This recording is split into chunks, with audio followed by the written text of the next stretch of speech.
Hello everyone and welcome to Iceland on my last day in the country. Very sad, but it's been a brilliant trip today. I'm going to be hiking to the second tallest waterfall in the country, Glymur, or Glymur, however you pronounce it. 192 metre high falls.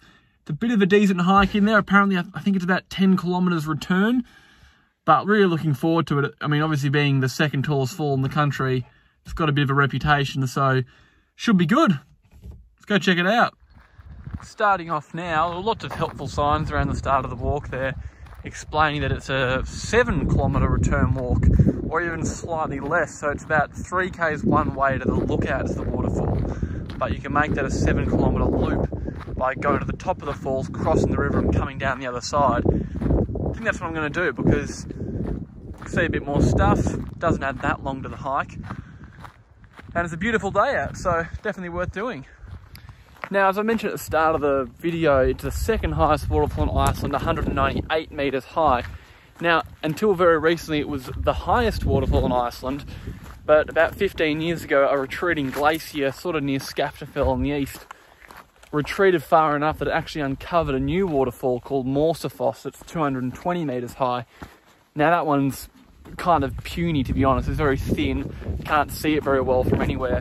So kind of for all intents and purposes is like the real tallest waterfall. That one's like mathematically the tallest waterfall, if that makes any sense. But it does go to show just the temporary nature of the environment, especially with global warming. As glaciers start to recede more, probably lots more of those sort of waterfalls start popping up where glaciers used to be. Coming to a fork, pretty obvious where to go, but I imagine that's the trail we'll come back on when we cross the river and head down the falls on the other side.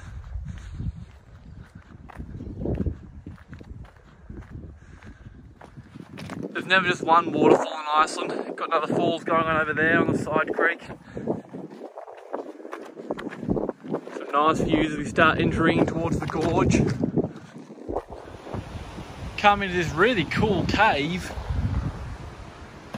The Waterfalls cave or something, I think it's called. Really unusual, the trail goes right through it.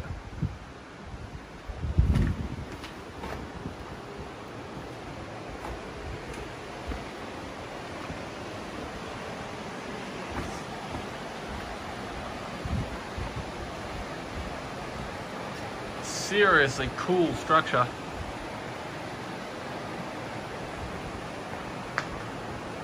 And some signs to the waterfall. That's where we go across.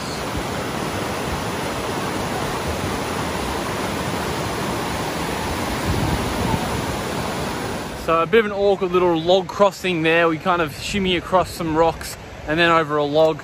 But you've got a wire there, so it's not incredibly hard. Just slippery, obviously. Now basically we're just heading up this river. You can see behind me. And then we're going to start climbing up here to the sort of top edge of the gorge as we work our way to the waterfall. Starting to get little glimpses of the waterfall at the head of the gorge there, plus some people and a good looking overlook. Looking pretty spectacular. And also, the higher we climb, the nicer the views into the valley get, down towards the sea.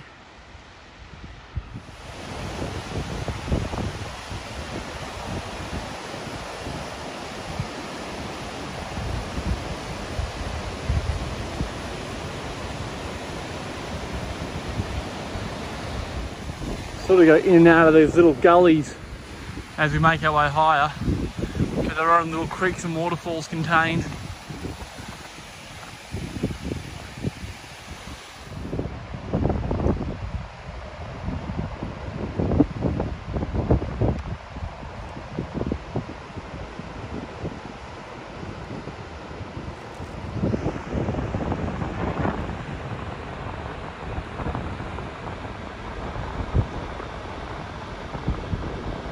As we get further up here, the view just gets better and better.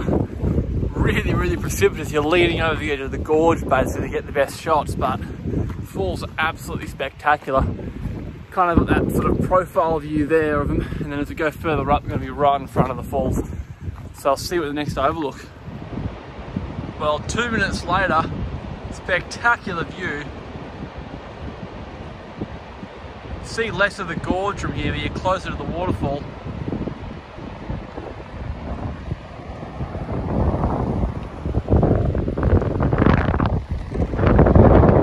Just incredible. How narrow that canyon is down there where the huge falls go through. Made it to the final lookout of Glymur. Fair bit of climbing this was, but what a view. Just looking down into the abyss.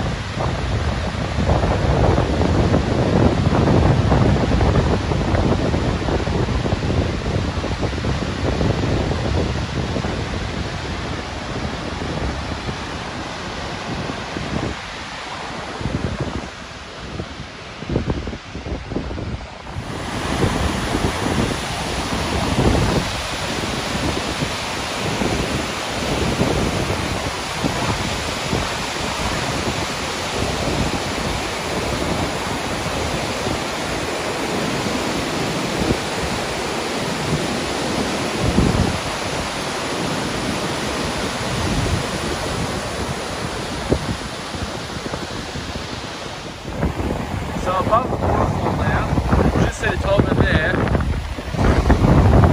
and you can see a guy over there crossing the river. That's where we're headed.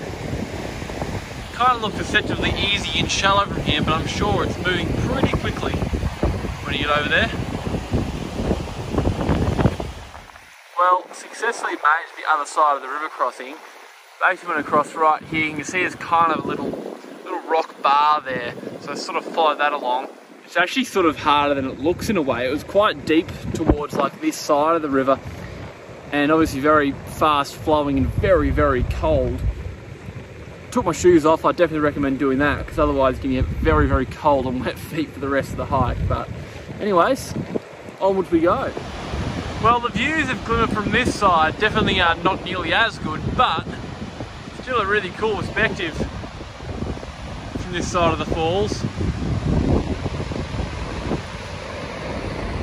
And you can see the whole trail following the way up. Probably the best view possible from this side of the river, I think.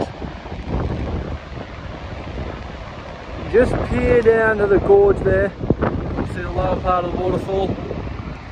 Very, very precipitous over here, and it's quite windy too, so happy to keep moving, I think. Just gorgeous views into the valley on the way back down. Definitely the perk of coming back this way. It's a far more open view than on the other side of the gorge.